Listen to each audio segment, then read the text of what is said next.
안녕하세요. 오만사입니다. 저에게는 언니가 둘이 있습니다. 제일 큰 언니는 나이가 65세인데 별이 되었고요. 그 아래 둘째 언니는 61세입니다. 어릴 적부터 두 언니들은 별로 사이가 좋지 않았어요. 큰 언니는 맏딸로서 어려운 집안 살림을 도맡아하곤 했지만 둘째 언니는 정반대였기 때문이죠. 둘째 언니는 지능이 모자란지 어쩐지 늘상 자기밖에 몰랐어요. 그리고 현실 감각도 없었고 뜬구름만 잡고 사는 것 같았어요. 그리고 입에서 하는 말마다 불만투성이었어요.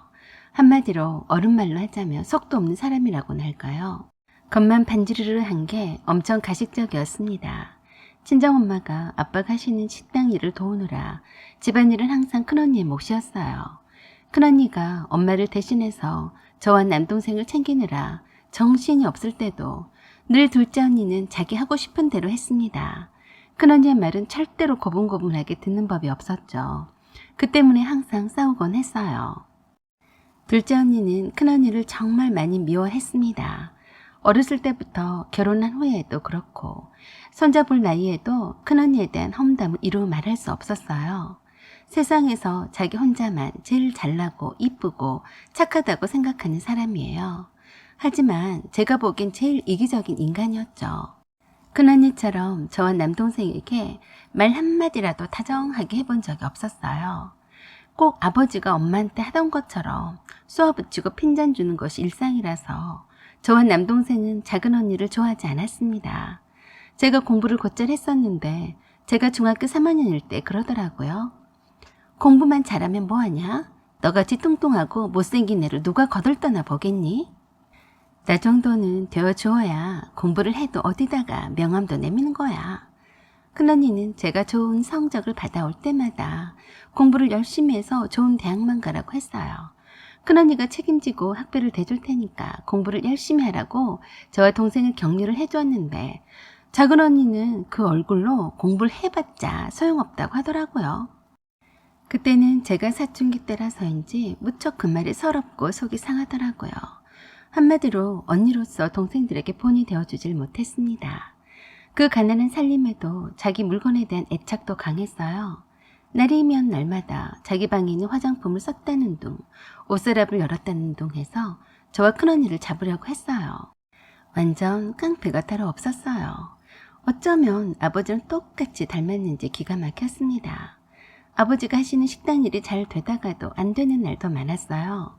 엄마가 조금 나서서 식당 일을 거들면 잘 되는 것 같다가도 두 분이 싸우시는 날에는 몇 달간 엄마가 식당에 나가지 않을 때는 식당 문을 닫아야 할 정도로 힘들었어요. 아버지가 고집을 버리고 엄마한테 식당 일을 맡겼으면 더 잘 될 것 같은데 이상한 고집을 피워서 아버지가 엄마를 무시하더라고요. 하는 꼴이 어쩌면 아버지와 둘째 언니가 데칼코마니 같은지 지금 생각해도 지긋지긋하네요. 둘째 언니가 25살이 될 때까지도 밖에서 돈 한 푼 벌어오지도 않으면서 큰언니의 돈을 이런 구실 저런 구실 다 만들어서 뺏어가서 자기 몸 치장하는 데 쓰곤 했어도 전혀 미안해하지 않고 큰언니를 욕하곤 했습니다. 집에서 하는 일이라곤 하루 종일 저와 남동생을 괴롭히는 것이었죠. 얼굴에 마사지 크림을 쳐 바르거나 스템 타올로 얼굴을 두르고 있거나 오일을 붙이고 낮잠을 쳐자고 있는 것이 일인데 어쩌다가 남동생이 목소리를 크게 하거나 배고프다고 반찬이 어디 있냐고 물을 놔치면 난리를 치고 소리를 빽빽 질러대곤 했어요. 알아서 처먹지 자고 있는데 깨운다고요. 그러면 그날은 하루 종일 저를 쫓아다니면서 귀에다 대고 큰 소리로 쏘아붙이기 일쑤였어요. 저는 둘째 언니가 없는 세상에서 살아봤으면 소원이 없겠다고 했었네요. 그래도 큰언니가 있어서 편들어주고 엄마가 알아주니까 그나마 견딜 수 있었던 거죠. 엄마도 아빠 하나도 힘든데 둘째 언니까지 그러니까 정말 피곤해 하셨었죠. 둘째 언니는 늘 불만이었어요. 좋은 집안에 좋은 가정에 태어나지도 못한 것도 불만이었고 자기처럼 좋은 인물에 떵떵거리는 좋은 회사에 취직해야 하는데 부모를 잘못 만나고 재수없는 큰언니 때문에 대학도 가지 못했다고 불만을 하곤 했습니다. 큰언니가 가정 형편 때문에 대학 입학은 일찌감치 포기하고 공장에 들어가서 돈을 벌고 있었거든요. 큰언니가 공장에 다니는데 자기가 무슨 염치로 대학에 간다고 할 수 있겠냐고요. 정말 자기 멋대로 말하더라고요.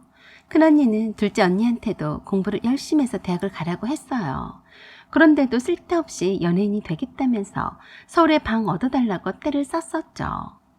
겉멋이 들어서 연예인을 하네 어쩌네 하면서 하라는 공부는 하지 않고 학생이 몰래 화장하고 다니고 디스코 클럽에 놀러 다니려고 당구공을 훔치려다가 경찰서에 붙잡혀 가기도 했어요. 온 식구가 빨리 시집가서 꼴 좀 안 보고 살기를 바랬었죠. 큰언니는 힘든 엄마를 위해서 늦게 결혼하겠다고 처음부터 말했어요. 둘째 언니는 집에서는 그렇게 인상만 쓰고 소리만 꽥꽥 지르다가도 밖에만 나가기만 하면 이쁜 척을 하면서 생글생글 웃고 다녔고 목소리도 이상하게 오글거렸어요. 그렇게 멋부리고 한참을 다니더니 어느 날 엄마와 함께 병원에 다녀왔다면서 주구장창 한 일주일 동안은 꼼짝도 하지 않고 누워만 있더라고요. 그때는 별일이 아닌 것처럼 아무 말도 하지 않길래 잘 몰랐어요. 나중에서 알게 되었는데 임신을 하게 되어서 산부인과에 다녀왔다고 하더라고요. 그때부터 둘째 언니 꼬라지가 사나운 것은 더욱 심해졌던 것 같아요. 그 많은 식구 중에 자기 혼자서 방 하나를 차지하고서는 시끄럽다, 조용히 해라, 이것 가져와라, 저것 가져와라 지랄을 떨었죠. 구더기 같아서 근처도 가지 않으려고 했어요. 얼마나 큰언니한테도 함부로 대들고 고함치고 하는지 따닥따닥 붙어있는 주택이라서 웬만한 소리는 이웃집에 다 들려서 너무 창피했거든요. 둘째 언니 때문에 하루도 편안할 날이 없었기 때문에 그냥 비유만 맞춰줘 버렸죠. 그렇지만 지렁이도 밟으면 꿈틀댄다고 하잖아요. 저 같은 순댕이도 한번 뒤집어질 때가 있었어요. 그날은 지금도 생생하게 기억이 납니다. 제가 학교에서 집에 왔는데 완전히 씩씩거리는 얼굴로 저에게 자기 옷서랍을 손댔냐고 하면서 자기 양말 한 짝이 없어졌다는 겁니다. 그랬더니 거짓말 한다면서 계속 내놓으라고 하면서 귀에다 대고 소리를 지르면서 제 가방이며 제 책상이며 다 뒤지더라고요. 그러면서 저에게 도둑년이라고 했습니다. 자기 방에 슬금슬금 몰래 들어와서 자기 물건을 만진다고요. 절대 그런 적이 없었거든요. 아니라고 했고 더 이상 대꾸하기도 싫었습니다. 그러면 그럴수록 더욱 달려들며 저에게 잔소리를 해댔어요. 양말 한 짝이 뭐길래 자기 물건을 가져갔다고 저 난리를 또 치고 있는지 어이가 없었고 더러워서 참는다 했어요. 사실 제가 둘째 언니와 부딪히지 않으려고 웬만한 대화는 하지를 않았고 방 근처에도 가지 않았어요. 그러던지 말던지 대꾸도 하지 않았더니 머리까지 쥐어박기 시작했어요. 그래도 참았습니다. 때마침 엄마가 식당에서 잠깐 집에 들르셨어요. 엄마한테 촉내산에 제가 자기 방에서 들어가서 물건 훔친다고 난리를 치더라고요. 그리고 다듬이 방망이를 들고 와서 머리를 때리면서 그러네요. 너 엄마가 왔으니까 솔직하게 말해봐. 내 양말 훔쳐갔어? 안 훔쳐갔어? 이 도둑년아. 엄마는 그러는 언니에게 야단을 치셨고 그럴수록 언니는 펄짝펄짝 뛰면서 환장하겠다고 발광을 하면서 저를 쥐잡듯이 잡았습니다. 순간 제가 그때 느꼈어요. 둘째 언니가 자기가 받고 있는 이런저런 스트레스 해소를 위해서 저한테 화풀이를 하는 것이라고요. 그래서 이제는 더 이상 참아주면 안 되겠다는 생각을 했습니다. 방망이로 제 머리를 때리길래 그 방망이를 뺏어서 둘째 언니의 머리를 사정없이 치고 말았습니다. 너무 놀랐는지 신발도 신지 않고 대문 밖으로 도망쳤어요. 대문까지 쫓아가서 소리 질렀어요. 집에 들어오기만 해봐라. 나한테 죽을 줄 알아라. 엄마는 기가 막힌 광경에 어이없어 해하고 계셨습니다. 저는 대문을 잠가버리고 둘째 언니 방에 있는 옷서랍장을 열어서 다 엎어버렸습니다. 엄마가 그만하라고 말렸는데 분이 풀리지 않더라고요. 제가 처음으로 언니한테 대드는 것이라서 엄마도 무척 놀라셨다고 했습니다. 나한테 생전 처음으로 얻어 터지고 신발도 신지 못한 채 도망친 둘째 언니는 동네 교회 친구네 집으로 도망쳤다가 밤이 어둑해져서야 집에 조용히 들어왔어요. 제가 둘째 언니 방을 다 엎어놨어도 끽소리를 못했습니다. 그때부터 둘째 언니가 저를 무서워하더라고요. 그때부터 집안이 조용해졌어요. 저와 눈도 못 마주치고 슬금슬금 피하더라고요. 저한테 얻어맞은 곳이 야구공만한 혹이 생겼어도 이렇다 저렇다 하고 말 한마디를 못했습니다. 그렇게 고분고분하고 말도 잘 듣던 동생이 하루아침에 변했다니 믿기지 않는 눈치였는데 저는 그때부터 제가 비록 동생이지만 언니를 바로 잡아야겠다고 생각했어요. 그래서 일부러 언니 방을 뺏기로 했어요. 저희 집에 방이 부족했는데 혼자서 방 하나를 독차지하는 게 얄미웠거든요.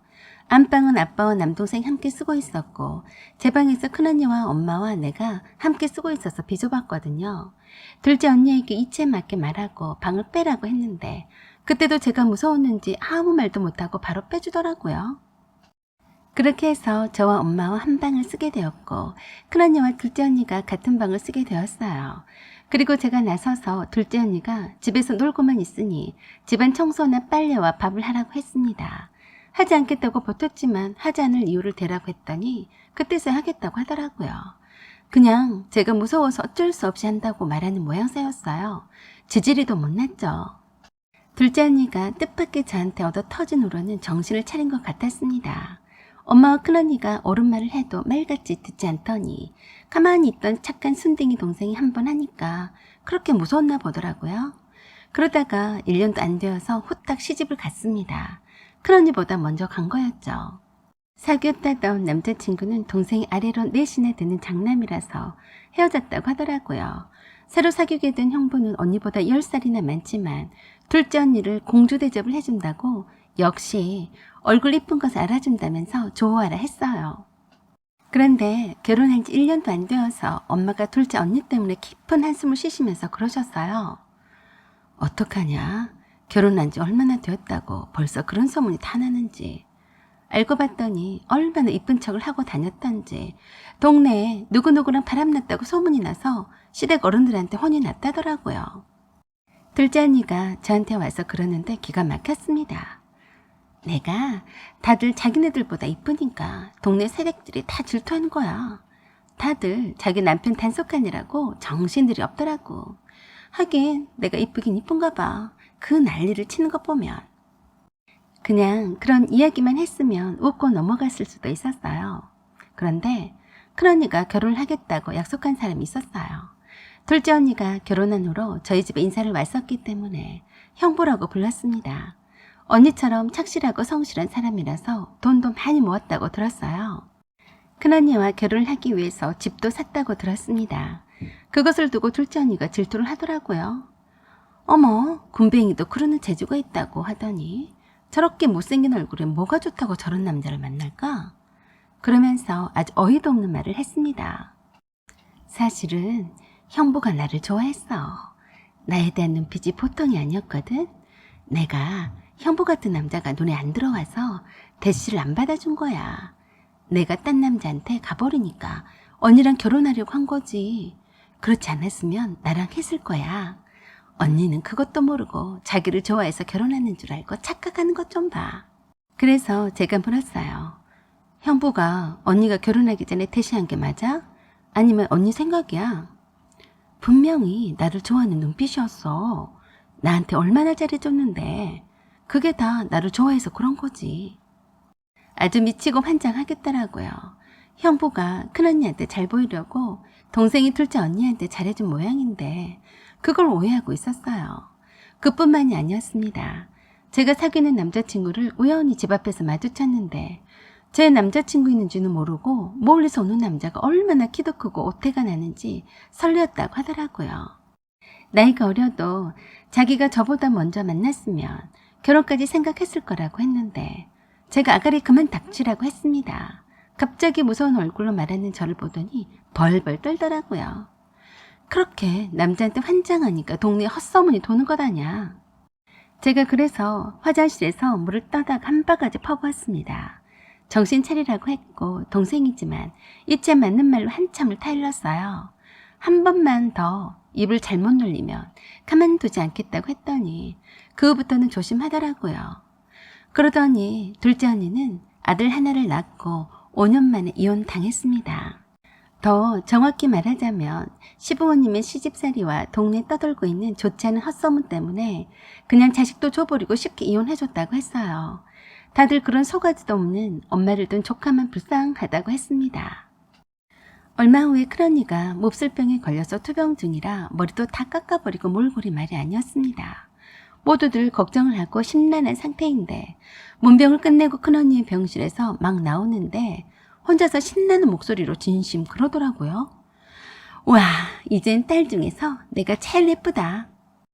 눈물 범벅인 엄마와 마음이 아파서 힘들어하고 있는 제 앞에서 이런 말을 하다니 사람도 아니라고 생각했습니다. 엄마가 오죽하면 그러셨겠어요. 애기 미친년, 내가 노란 것을 낳고 미역국을 먹었다니. 그런데 아주 천연덕스럽게 그러더라고요. 엄마, 왜 그래? 언제가 지금 당장 죽는 것도 아닌데 뭘 그래?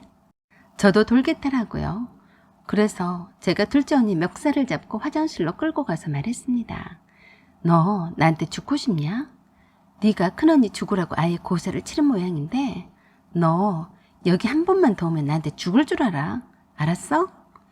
제가 완전 열받아 있으니까 그때서야 또 실수했다고 생각했는지 말이 헛나왔다고 했습니다. 그래서 큰언니 병간호도 둘째 언니에게 맡기지 말도록 했습니다. 어떤 식으로든 큰언니를 둘째 언니가 괴롭힐 거라고 생각했기 때문이었어요.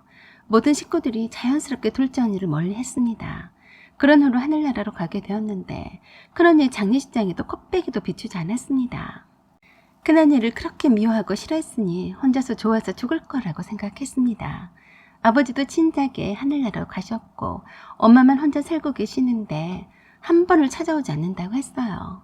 김치를 가지러 올 때는 프레이나께 다니더니 돈 쓸 일이 있으면 딱 연락을 끊었습니다. 어쩌다 큰맘 먹고 엄마에게 봉투에 10만 원 넣어서 드린 것을 큰 자랑으로 여겨서 여기저기에다 말하고 다니는데 정말 모자라도 이렇게 모자란 사람도 다 있을까 싶었습니다. 그러던 언니가 다 죽어가는 소리를 엄마에게 전화를 했다네요. 아파 죽겠으니 살려달라고 하더랍니다. 함께 살던 남자는 둘째 언니가 병이 드니까 도망갔다고 하더래요. 구순이 다 된 엄마가 놀라서 병원으로 찾아가 봤더니 위암 말기라고 했다는데 엄마보다도 더 늙어 보이더라네요. 어찌나 죽는 소리를 하면서 도와달라고 하더래요. 병원비도 없고 간호할 사람도 없다고요. 그러면서 저와 올케에게 말을 잘해서 병간호를 부탁하면 안 되겠냐고 엄마한테 눈물콧물 찍어 바르면서 말하더랍니다. 엄마는 큰딸도 먼저 보내고 기가 막혔는데 너마저 웬일이냐며 동생들한테 잘 말해보겠다고 하셨답니다. 저는 엄마에게 둘째 언니가 병원에 있든 말든 신경을 쓰지 말라고 했어요. 장성한 아들도 있고 며느리도 있으니까 알아서 할 거라고 마음을 놓이게 해드렸고 엄마 핸드폰 번호를 바꿔버렸습니다. 둘째 언니가 엄마에게 전화를 해서 엄마를 힘들게 하지 못하도록 하기 위해서였죠. 큰언니가 아플 때 좋아하라 했던 그 기억이 선명한데 염치도 없이 병간호와 병원비를 대주기를 바라다니 안 될 말이었습니다. 남동생도 큰언니의 장례식에도 참석하지 않았고 친정엄마에게도 무심하고 박했던 둘째 언니에게 기본적인 문병만 하고 그 어떤 도움도 주지 않았습니다. 그러던 몇 달이 지난 후에 오랜만에 조카에게 연락이 왔습니다. 임종이 다가온 것 같은데 자꾸만 저를 찾는다고 하더라고요. 그래서 병실에 찾아갔는데 저에게 그러더라고요. 내가 이제서야 알았다. 내가 얼마나 못되게 굴었는지. 언니 노릇 한 번도 못해서 정말 미안하다. 엄마한테도 딸 노릇 한 번도 못해서 죄송하다고 전해줘.